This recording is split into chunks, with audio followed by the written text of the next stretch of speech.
Well, good morning, Velocity. It is so good to be here with you guys this morning. I want to give a special welcome to all of the ninth graders. I know last week was your first week here with us, but this week I understand is your first actual message in here.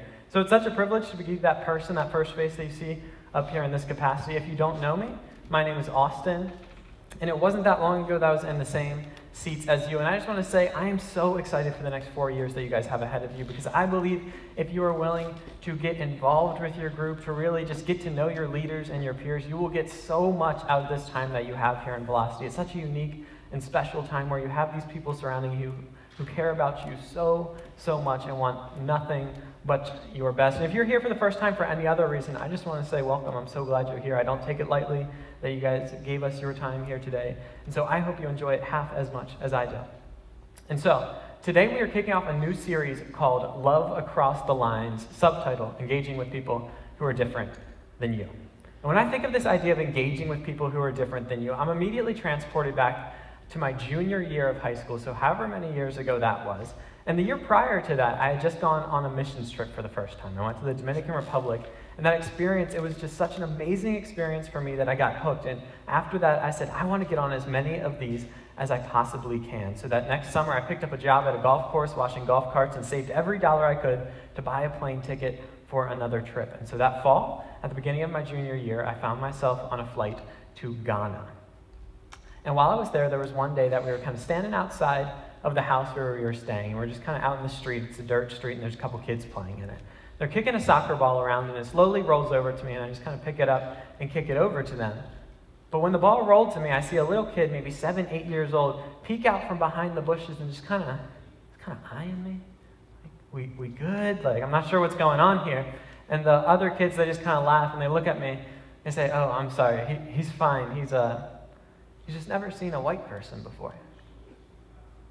I remember in that moment being so caught off guard and thinking, wow, what a small bubble this guy lives in, that he's never engaged with someone of a different color skin than him.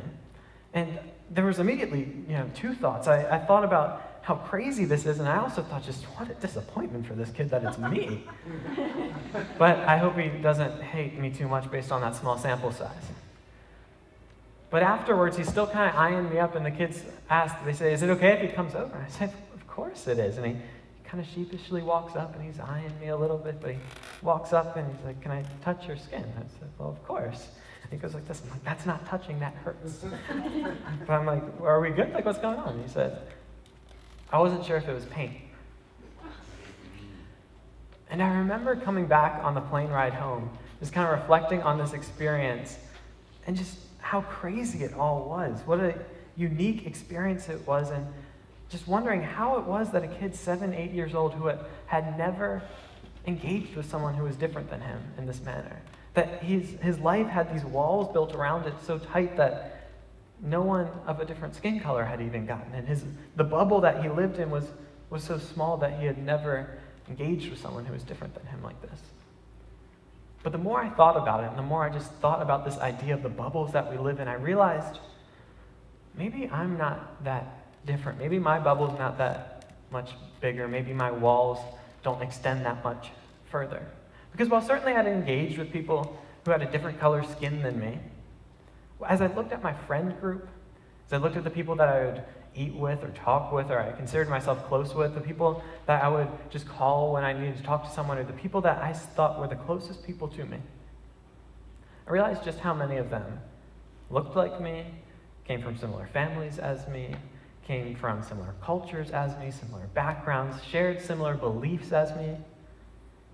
And maybe me and that kid in Ghana, while it looked different, maybe our worlds weren't that different. Maybe I was in some ways just as insulated as he was. And the more I look at this and the more I think of this idea, the more I realize that it's not just me and it's not just him, but so many of us live lives that have walls around them so tight that we often surround ourselves with people who look like us, think like us, believe like us, act like us, come from similar families as us, have similar interests as us. Because it's easy.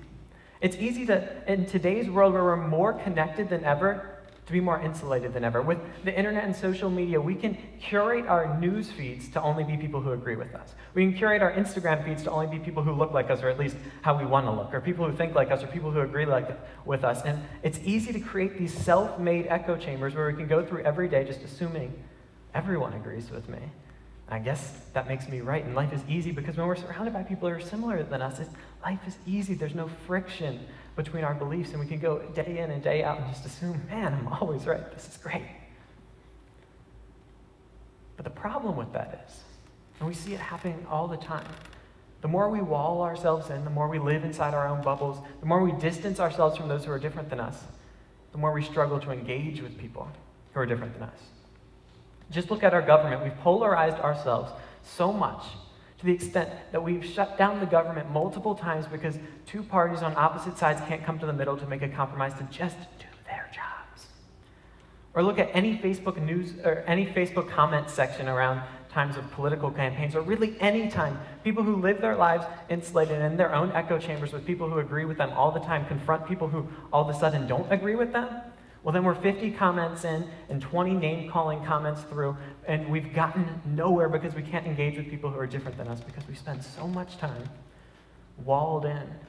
And when we wall ourselves in like this and we keep ourselves in these circles of safety where everyone agrees with us and it's great, and we keep everyone else outside, we begin dividing the world into two categories: the us's and the them's, the insiders and the outsiders, the people I'm comfortable being around and the people that I would never be around, the people that I keep at arm's distance because, well, they're different than me in this way or that way, or I don't really like what they've done here. I just don't talk to people like that. They're not like me. I don't encounter people like that. I don't engage with people like that. We have the us's and the them's, the us's and the them's, and our walls become so thick that oftentimes it's not even conscious that we're pushing other people away that are different than us, but we soon become blind to others because our walls become so thick and they're not see-through. And before we know it, we're blind to large swaths of people around us just because we don't think about people like that. They're just not people we would come across.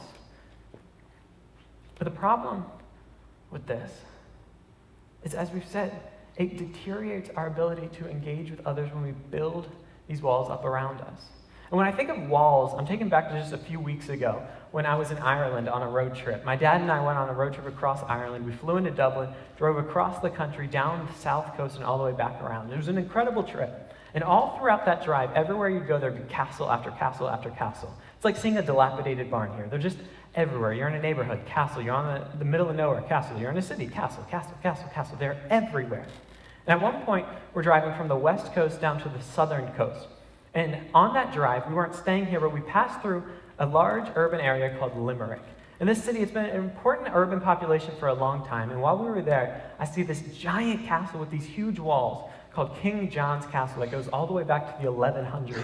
I looked at it and I was like, yeah, we got to go there. This looks awesome. And so my dad obliged, and we go in this castle, and we're taking this tour. And on the tour, they tell us about two groups of people who immigrated to Ireland. And their ways in which they engage with people who are different than them, I think, well illustrate the two paths that we have, the two choices that we have when it comes to engaging with people who are different than us. You see, the first group that came over to Ireland were called the Normans.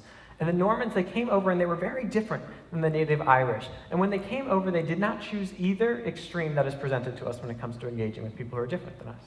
The first extreme would be to just conform to the people who were there. They could have just become Irish, they could have become the same, they could have stripped all their differences apart and just said, we're going to be inseparable from you guys. You won't be able to distinguish one from the other. We're just going to become you, and we will strip ourselves of our culture. And the other extreme would be isolation. On the isolation side, they could have said, we can build walls between us, we don't have to cross paths, we won't engage with each other, you stay over here and we'll stay over here. Instead, they chose the middle road. They said, you know what, we're going to retain our differences. We're not going to automatically believe the things you believe. We're not going to just become Irish. But we're also not going to isolate ourselves. We can have our differences and still live in the same cities. We can still work in the same places. We can go grab a meal together. We can coexist. And that word to me is a funny one because that word coexist, and you'll see it on bumper stickers all the time, it's become a word that is somehow antithetical to Christian beliefs. There's Christians and then there's the coexist people. And we somehow think that coexist can only be taken by people who believe that all paths lead to God and that all religions are the same or that none of the religions really matter and that they get the monopoly on the term coexist. But when I look at the life and teachings of Jesus, the more and more I become convinced that if there should be anyone that is good at coexisting, it should be Christians. There should be no better neighbors. There should be no more tolerant people in the true sense of the word than Christians. This is something I'm so passionate about. And it's not even the entire point of my message, but I think it's so important. I think that's a word we need to get back. And so the first group was the Normans. The second group was what was called the New English. And I promise this very brief history lesson is about to be over. But after the Protestant Reformation, a group came over called the New English. And they were also very different than the native Irish. But rather than choosing the path of conformity, and rather than choosing the middle path, of saying, we're going to retain our differences, but we can still live together, we can still work together, we can still eat together, we can still be friends. They chose the extreme of isolation. And they both literally and metaphorically built walls around themselves. And this castle was a product of that. This castle's walls, they were meant not just to protect from invaders, but they were meant to protect themselves from the other people in the city, from the people that they would never engage with, because they were different than them. And we're the English and you're the Irish, and we don't mix. And it didn't just end there. You see, our tour guide went on, began telling us how their inability to engage with people who were different than them led to hundreds and hundreds of years of wars and thousands upon thousands of deaths, all in the name of not being able to just get along, to engage with people who were different than them, to tear down the walls of their souls and just reach out their hand to someone who was different. And you see, while our tendency to create our own little echo chambers, our tendency to not engage with people who are different than us, our tendency to surround ourselves with people who are similar than us, it probably won't lead to hundreds and hundreds of years of wars and thousands upon thousands of deaths. At least not directly, I sure hope not. But here's what does happen. See, as we begin drawing lines in the sand between the insiders and the outsiders, as we begin dividing the world into us and them, as we begin putting up these walls around our souls, we begin slowly deteriorating our own ability to engage with others and deteriorating our own souls as we lose the ability to reach out to people who are different than us. And what happens when we draw lines in the sand, and this is so important in fact that I made it rhyme. When we draw lines in the sand, it puts hate close at hand. When we draw lines in the sand, it puts hate close at hand. Let me explain.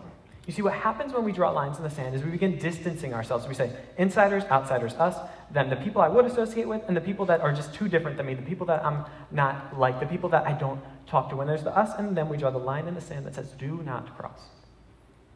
And what happens at a distance is when we distance ourselves from others, it allows us to dehumanize them. And the so important thing about how drawing lines in the sand puts hate close at hand is my fundamental belief about hate that may sound like the most optimistic thing you've ever heard. And you might say, Austin, you were completely out of touch, but just bear with me for 1 second and let me explain. I don't believe that people hate people. I don't see it happening and I don't foresee it happening. I don't believe that people hate people. But what we are more than capable of doing is hating one-dimensional caricatures of others. You see, when we distance ourselves from others, we strip them of their humanity. They're no longer a three-dimensional, complex person like you and me, full of their good and bad, full of their dreams and their longings and their regrets and their failures. No, they are not a full person. When at a distance we dehumanize, then we are more than capable of stripping someone down to one characteristic or one worst moment or one thing they've done or one characteristic about them that we don't like or this one quality that's different than us. And we are more than capable of hating a caricature of a person that is no longer a person to us, because at a distance we can dehumanize. But you won't hate someone until you first strip them of their humanity. And if you want to see this illustrated, this happens so often with celebrities. You might be sitting around your lunch table and you would say things about celebrities, about people that you've never met, that you would never say about someone who's right in front of you. You might be sitting around with your boys and you're just joking and you're like, yeah, I hope Justin Bieber dies. Or yeah, I hope President Trump dies. I wish this person was never born. I hope this person gets hit by a bus. You've never met them. You don't hate a person, you hate a a caricature you've made in your mind. You hate this person for their one policy idea or their one characteristic that you've summed their whole humanity into. They're not a person to you anymore. And when we strip someone of their personhood at a distance, when we dehumanize, it's easy to hate people, because when we draw lines in the sand and we say us versus them, drawing lines in the sand puts hate close at hand. But on the opposite side, if distance dehumanizes, proximity personalizes. If distance dehumanizes, proximity personalizes, because it's awfully hard to hate someone that you're sitting across the table from. It's awfully hard to hate someone when you know their name and their story, their hopes and their dreams. You see, I don't think there's ever been anyone better at getting in proximity to people that everyone else would have pushed to the outside, of getting in proximity to people that everyone else would have considered a them, everyone else would have considered an untouchable, everyone else would have given up a long time ago than Jesus. I don't think there's many stories that illustrate it better than one that we find in Luke chapter 5. And if you're not familiar with the book of Luke, it was a first century document written by a guy named Luke. And there was a wealthy man named Theophilus who commissioned him to go do this work, to write a thorough account about the life of Jesus, because in the first century AD, after Jesus' death, Jesus was all the rage, his movement was spreading, and everyone wanted to know, who was this Jesus guy and what was he all about? And lucky for us, we still have the account that Luke wrote for this man named Theophilus. Theophilus told him, hey, I want you to go find out all about this. Go knock on doors, go shake some hands, go hear some stories, go get some coffee with some people and find out who was this Jesus guy. So that is exactly what Luke did. So in Luke chapter 5, verse 27, we see this story that I think shows us what it looks like to get in proximity with people who are so different than us. It starts here in Luke chapter 5, verse 27. After this, Jesus went out and saw a tax collector by the name of Levi sitting at his tax booth. Follow me, Jesus said to him, and Levi got up, left everything, and followed him. Then Levi held a great banquet for Jesus at his house, and a large crowd of tax collectors and others were eating with them. But the Pharisees and the teachers of the law who belonged to their sect complained to his disciples, why do you eat and drink with tax collectors and sinners? Jesus answered them, it is not the healthy who need a doctor, but the sick. I have not come to call the righteous, but sinners to repentance. And you might hear that story being 2,000 years away from it and say, Austin, I think you hyped that story up a little bit. I don't really get what the big deal is. What's so special about this? But when you hear the word tax collector in this story, I don't want you to think like nerdy accountant who works for the IRS who is scrawny, has glasses, and wouldn't hurt a fly. I want you to think more of mobster, extortionist, and really, in some sense of the word, a criminal. Because if you know anything about the Roman Empire, you know that they rose to power on the graves of thousands upon thousands of people who got in their way. They were brutal and barbaric, and they left no prisoner. And so when they would go in and conquer a nation, it would often look something like this. They would come in, they would kill all the men, rape their wives, and enslave their children. Rinse, repeat, again and again until the empire expanded and expanded. And so I want you to imagine you're an Israelite. And some 70 or so years prior, the Romans have come in, and they've done just that to your parents, your grandparents, your neighbors, your cousins, your friends. They've come in, killed the men, raped the women, and enslaved the children. But in order to fund this military superpower, it takes a lot of money. It's not easy to go on taking over the world. And so to fund this empire, well, they need some taxes to do it. But rather than do that dirty work of collecting taxes themselves, they look to the conquered people and say, hey, I need some of you guys to volunteer to come up and take taxes from your neighbors to fund us, the ones, yes, who killed their parents, grandparents, cousins. Yeah, you get the picture. And so imagine one of these guys, a tax collector. He's a traitor. And not only that, not only did he collect taxes for Rome, but on the side, he would take his extra cut as well. You see, Rome didn't much care how much you took as long as Rome got its cut, and they were happy to help you get whatever you needed. So say Rome needed $100 from you, and each citizen needed to give $100. Well, the tax collector was more than free to take, say, $250, put $150 in their pocket and give $100 to Rome. It all worked out well. So these people, who were your neighbors, are taking the food off your table, are giving your money to the people who killed your friends, your family, your grandparents, your cousins. Enslaved you and probably the people around you. And one day, there's a guy named Jesus. He's an influential teacher. He's garnering these big crowds. He's getting a following. He's kind of all the rage around town right now. And as rabbis would do, he was getting ready to collect his first disciples. And what was so important for rabbis is they would get their inner circle, their people who they would teach specifically so that they would carry on their teachings after they were gone.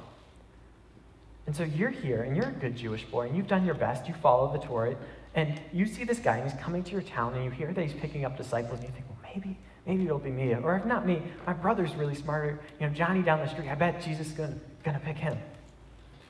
And here comes Jesus, walking down the road.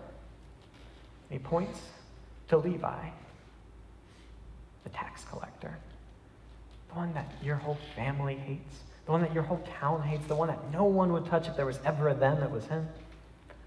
Jesus looks at him and says, hey, Levi, come, follow me. And Levi recognized how absurd this whole thing was, that no one would ever pick him, much less an influential rabbi said, yes, sir, I'm coming right now. And so he got up, left everything, and followed him. And he was so overjoyed by what had just happened that he said, you know what? I'm throwing you a party, Jesus, because this is just crazy. People don't do this. If you ever read the Gospels, you notice that Jesus was at a lot of parties. I guess people liked having him around. And so at this party, it's only natural that if you're a tax collector and you are hated by everyone, you have committed treason, you are a criminal, you're an extortionist, you're like a mobster, no self-respecting person is going to come. So naturally, the other people that come to the party are other tax collectors, or people whose social standing was even worse. And then there was Jesus, sitting, eating, drinking, right among them. So naturally, the Pharisees, who were the religious leaders of that time, and think of like the most self-righteous person that you know, the most religious, annoying person, like just kind of import that onto the Pharisees, and you're almost close. And here are the Pharisees, likely from outside the house, because they're not going to be caught dead with these people. They say, yo, Jesus, why do you eat with these tax collectors and sinners? And I think it's so important to see what's going on just even in that phrase. You see, the Pharisees did not ask, hey, Jesus, why are you with Levi and John and Nathan and Sally and so-and-so? Because at a distance, we dehumanize. And at a distance, that's not Levi, and that's not Matthew, and that's not Nathan, and that's not Sally. No, that's tax collector and sinner. Because at a distance, when we dehumanize, we strip people down to their one lowest quality, one common denominator, one worst moment, one thing that we can define them as. And it's real easy to hate a characteristic. A lot easier than it is to hate a person. I love Jesus' response.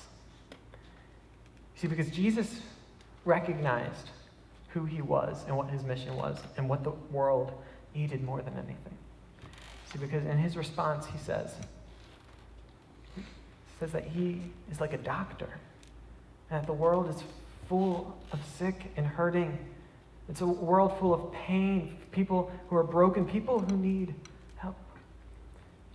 He said, if I'm a doctor, it's my job to be with the people who need me most. It's my calling to be around the people who most need me. You see, I think Jesus looks at our world sick and hurting and dying and broken and says, you guys are still in need of this remedy, and I am that doctor, and I can help you get well. I love that about Jesus. Something I love so much about this story, something this story tells me, is that in Jesus calling Levi to be one of his inner disciples, tells me that he's more concerned with your potential than your past. Jesus isn't defining you by your one worst moment, but he is defining you by how he sees you, that he's inviting you into the greatest mission of all time, that he says, I want you on my team. I don't care what you've done. I know what you've done. I know where you've been. I know those things you regret. I know the things that no one else knows about you. I know the labels people put on you. I know the things that you are ashamed of, and I still want you on my team. Because I see myself as a doctor, and I see you in need, and you are my child, and I want to help you get well. Other thing I love about this story is that I think sometimes those of us that have been around this church game for a long time, and we know the right things to say, and we think we're doing a pretty good job at it, we get a little proud of ourselves, and we think, I bet if Jesus was here today, I I bet he'd want to hang out with us, you know. We're pretty great. We do this church thing pretty well. I show up most weeks. I'm really good at it, you know. I even read my Bible sometimes. I bet Jesus would want to hang out with me. I can't prove this, but from looking at this passage, my guess would be if Jesus was here today, he would probably be around the people that you've written off the most. The people that you've given up on long, long ago. The people that are the thems in your life. The people that are definitely outside the walls of your life. The people that you would not touch with 100-yard stick. I bet if you want to find Jesus, you'll find him there. Jesus says, I'm a doctor and you are sick, and I've come to help you. And I love this about Jesus. Jesus looks at the lines that we draw and steps right over them in a flood of grace. He washes away those lines in the sand and says, hi, my name's Jesus. I have a remedy for you. Do you want to get well? You see, I think he calls us to do a similar thing. And I remember after that experience in Ghana, looking at my life and realizing that I need to start stepping outside these castle walls. I need to start stepping over the lines that we draw in the sand and meeting some people that I would have always considered to them and just hearing their story. Just getting to know them. I remember the first experience of this kind was after my senior year of high school. I was planning a trip to Seattle and Vancouver. And while I was looking for some Airbnbs or places to stay, up pops the opportunity to stay in a Buddhist temple in downtown Seattle. I said, absolutely. Absolutely, that's where I'll be. And I went, and I didn't come in with just a Bible, thumping it over there and saying, look, here's Jesus, repent or die, go to hell. Or here's Jesus. I just said, hi, my name's Austin. What's your story? What excites you? What are your dreams? Can I learn from you? What's your story? I mean, I know this guy named Jesus, and I think he's God, and I think that's the most good news I've ever heard. But as long as you're a them in my life, there's something wrong. I need to know your story and get to know you as an us. I remember coming home from that trip and people looking at me and saying, Austin, what were you doing in a Buddhist temple? Have you lost your faith? Why were you there? What are you doing? Why would you go there? I remember thinking, I kind of think that's where Jesus might be. I think that might be where Jesus would go. I think it's our job as Christians to step outside of our comfort zone. So I don't know, I was just doing my best. Remember earlier this year, when I was tasked with doing this series, it was originally going to be a little different series. It was going to be a fantastic series, and I was really excited to teach it. It was going to be called What Do They Believe? And it was going to be an informational series about what other religions believe. And I was just going to kind of teach you about them and show you why the Christian religion is so unique, and that is something I believe in so much. But I realized if I was going to get on this stage and tell you why all these other people are wrong, I owed them the dignity of not just Googling all the reasons, but putting a face with the names, to shake some hands and say, hi, my name's Austin, what's yours? To step over those lines, love across the lines, engage with some people who are different than me, and say, hi, my name's Austin, what's yours? What's your story? So I began shooting off some emails to leaders of different faiths in the community. And I remember the first person that got back to me was a guy named Father Mustakis, and he's a Greek Orthodox priest, so not that different than me, but certainly something outside my comfort zone. And I remember when I went to meet with him, and after our 2-hour meeting, I walked away saying, I need to do this more. And we walked away from that meeting agreeing to disagree. We did not choose conformity, but we chose to take down the walls between us. And we talked, and we just got to know each other. And that day, I saw a them become an us. Not because he converted to my ideas, but because I realized that he's not an outsider. He doesn't have to have a line between us, a wall between us. We're not that different. And I think we're called to love across the lines. And so I said, I'm going to do this more. And I remember going out to lunch with a guy named Rabbi Hirsch and asking him just about his heart for the community and what he's all about. And we made it very clear we're very different in our beliefs.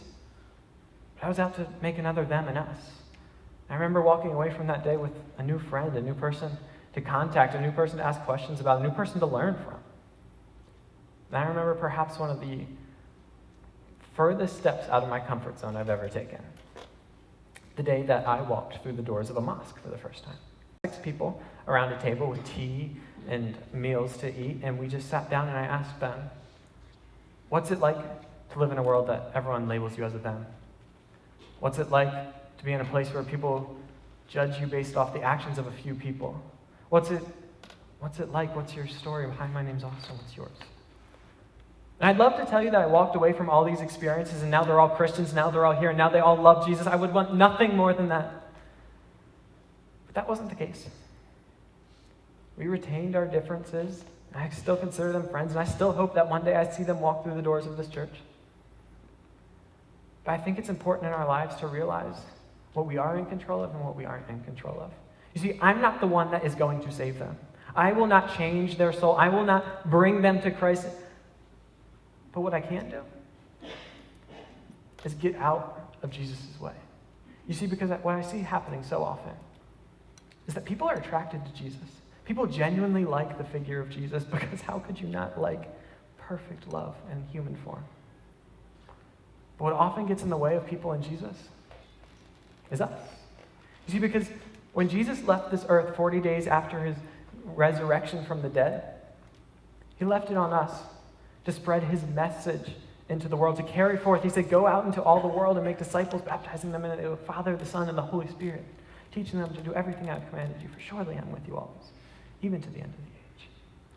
But I think oftentimes we play selection committee for Jesus. We say, yeah, Jesus, I know you said like all the world, but you're not interested in those people over there. Jesus, I know you put it on us to carry this message, but not for them. Those are definitely them. How about these people, Jesus? I think sometimes it's our job to get out of the way, to walk across the room, to get into a place that we would not normally be, get around people that we would not normally engage with, step across those lines we draw in the sand, just say, have you met Jesus? Because I think you'll like him. And it's not on us to save their soul and to present the most compelling case of the gospel you ever heard, or to argue people into Jesus, but it's just to say, hey, I've met this guy named Jesus and he's changed me. And I think he is a doctor for the sick and dying and broken. And I think we live in a world that could use a little more hope, use a little more healing. And I've found it in Jesus, and I don't have it all figured out, but this is Jesus. And I wanted to hear your story. You see, as Christians, this exercise and stepping across the lines and engaging with people who are different than us, it's not just a mere exercise in empathy. It's not just an exercise in becoming a little better human, although it will do both of those for you. It's not just an exercise in learning to be a little more compassionate, but you will be. But it's so much more serious than that. Because if we as Christians are going to believe Jesus, there's a couple facts that can be very, very uncomfortable for us. And the verse I'm going to quote next is a verse that I don't quote lightly, a verse that has troubled me, a verse that I've wrestled with and said, Jesus, really, why this? Can't we amend it? Jesus, are you sure?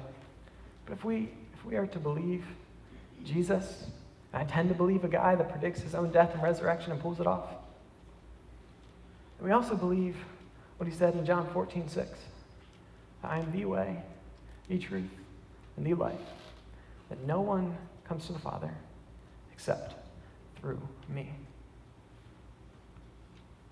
That makes me uncomfortable. That's been something I've struggled with. But I've learned to look at that in a new light. Because I think so many times we quote that verse to tell other people, hey, I'm smarter than you. I figured it out first. I know better than you. I am better than you. I figured it out. You're wrong. I'm right. What I think Jesus is telling us in this verse is a truth even more important than that. See, because every religion on earth will teach you that there is a mountain, and on top of that mountain sits God. And down here is us. And God is waiting for us through trying harder, through being better, through outweighing our good deeds with outweighing our bad deeds with our good deeds, being a better person, just trying and trying and trying and striving and striving. Maybe we'll make our way up to God and then he'll accept us. Maybe we'll finally get a little better. Maybe we'll earn our way in. But the story of Jesus is so different.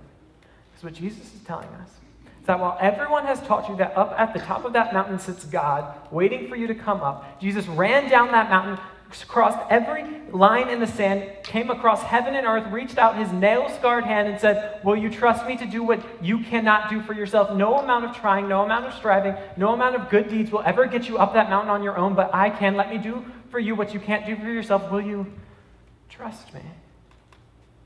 What John 14:6 teaches us is that no one else is coming. No one else is running down that mountain. No one else is dying for you. No one else is out to prove his utmost trustworthiness and love for you. No one else is reaching out a nail-scarred hand saying, let me do for you what you can't do for yourself. Will you trust me? Jesus is the way, the truth, and the life. No one else comes to the Father except through him because he is the only one that's coming. And this truth, it changes everything. It takes this thing that's just a nice thing into a thing that changes who we are, changes the way we look at everything. And I think what Jesus is inviting us to do is I think Jesus is saying, if I can cross heaven and earth for you, to die in your place, can you cross the room to talk to that person you wouldn't usually? Will you, if I can cross heaven and earth to get to you, if I can engage with people who are more different than me, than anyone else ever could be, no one could be more different than Jesus and us. Saying, if I can cross heaven and earth to get to you and reach out my hand, can you reach out your hand to that person that you usually wouldn't? Can you reach out and love across the lines? That's what he's ultimately inviting us to do. To see the world not as us versus them, but realize that it was always and only ever just us. There is no us versus them. There is only us. Because the truth is, the fact of the matter is, we all share the same Heavenly Father.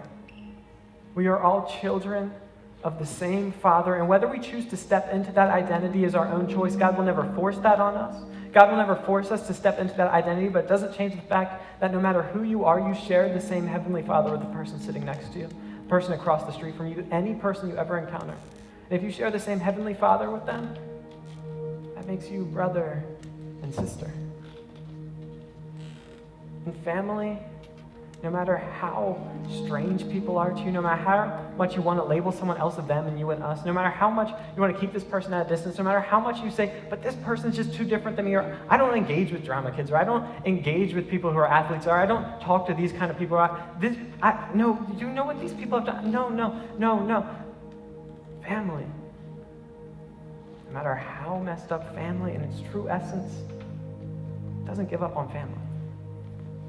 And what that shows us is that those lines in the sand, they were never really there. They were put there by ourselves, and they were just a figment of our own imagination. These walls that we erect around ourselves to divide the world in between us and them, it's not really real. You see, it is on us. Yes, God will allow us to not step into that identity as a child of God.